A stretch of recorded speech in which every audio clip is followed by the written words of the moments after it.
I mean, we talk about stimulus coming, but now even that is in question. Well, I do think stimulus will be coming, but it does feel like everybody is sort of, make with the stimulus. Everyone is waiting for it. And I think the question is, when will it happen? And will it be enough to counterbalance the tick up that we've had globally of COVID cases? So how does the market make sense of all of this? I mean, we talk about rising COVID cases. We talk about needing stimulus. There's so much uncertainty still out there. And when you take a look at yields, they're, still below 1%. And in fact, retreating from the cusp of 1%. I do think higher 10-year U.S. Treasury yields would signal more of a risk-on market for equities and credit. I do think the bond market still has not recovered to its pre-pandemic levels. If you look back to, say, 2013, interest rates were still, near the zero bound in terms of policy, but it was a more healthy environment where the U.S. yield curve was about, 250 basis points, which was just more normal. So right now, the bond market is signaling one thing, and the equity and credit markets are looking ahead to that fiscal stimulus. And Goldman predicting a steepening, looking at 1.3% by the end of 2021. Do you see that happening? We do. We actually launched a whole product around that theme called the IVOL ETF, which has the curve steepeners coupled with U.S. Treasuries, inflation-protected Treasuries. So we absolutely agree with Goldman Sachs. That's actually my former employer. Nancy, tell me, you've got this analogy you've been drawing that the equity market is Tigger bouncing around all over the place, and the bond market is Eeyore, is always a bit gloomy. Just work us through the analogy in a bit more detail. So the equities and credit markets are like Tigger. They're excited. Their vaccine is coming. Fiscal stimulus is coming. Everything has recovered to pre-pandemic levels if you look at credit spreads as well as equity prices. Whereas the U.S. bond market, say, take the 10-year Treasury, it's still quite gloomy. It's not normal at all. Pre-pandemic, we were, close to 2% on the 10-year, which, given the inflation target of around 2% for the CPI, was just normal. So the bond market is pretty glum and is behaving like Eeyore, and equities and credit are bouncing off the walls. So, Nancy, let's take this a bit further.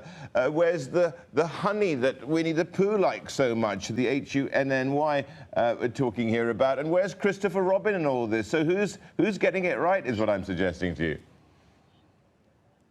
Well, it does feel like, to take that analogy a bit further, that the equity and credit markets have their hand full on in the honey pot right now. I think the question is going to be, is will their hand get stuck, or is there actually honey in there? And will it be honey in the nick of time, or are we going to see a spike in COVID cases, delayed fiscal stimulus, political gridlock, and Eeyore, to use that analogy of the bond market, is actually the right one? Okay, so the question then is, will that honey be more expensive, significantly more expensive this time last year, as there are more people talking about not discounting inflation being benign in 2021? Do you sit in that camp as well, that perhaps inflation is one of the known unknowns?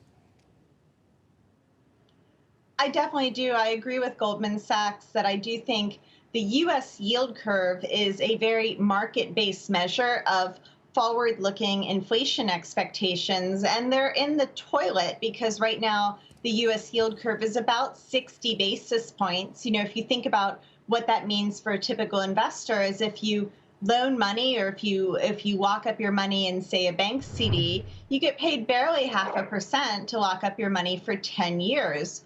Why would an irrational investor do that? It's because they're expecting a deflationary outcome from this environment. Nancy, when rates normalize, where do you see yields? Will they remain low? I do think we're going to be in a low yield environment for a very long time.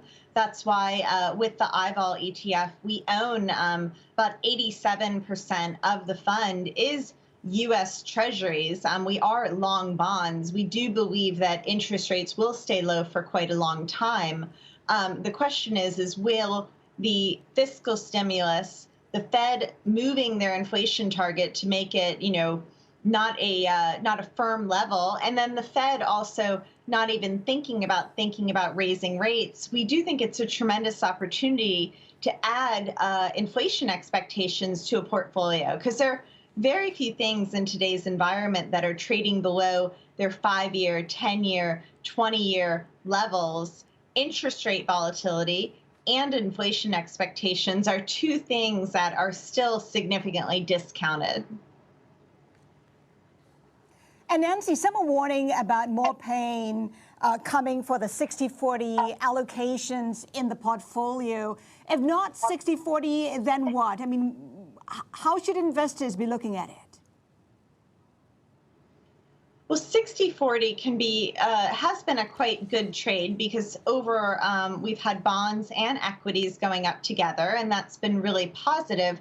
I think the challenge for investors is if we had, say, a stagflationary environment, that would be bad for both sides of the equation. Equities would likely sell off, treasuries would likely sell off. And so I think investors should be looking for ways to add other asset class, diversify their portfolios, add inflation protection, add interest rate volatility. Many investors use the equity vol market, but the fixed income vol market is largely untapped for most investors. So I think it's just an important time to be thinking outside of mainstream, being a little bit of a contrarian and looking at, in financial assets, what is cheap. Interest rate volatility and inflation expectations are two things that are attractively priced.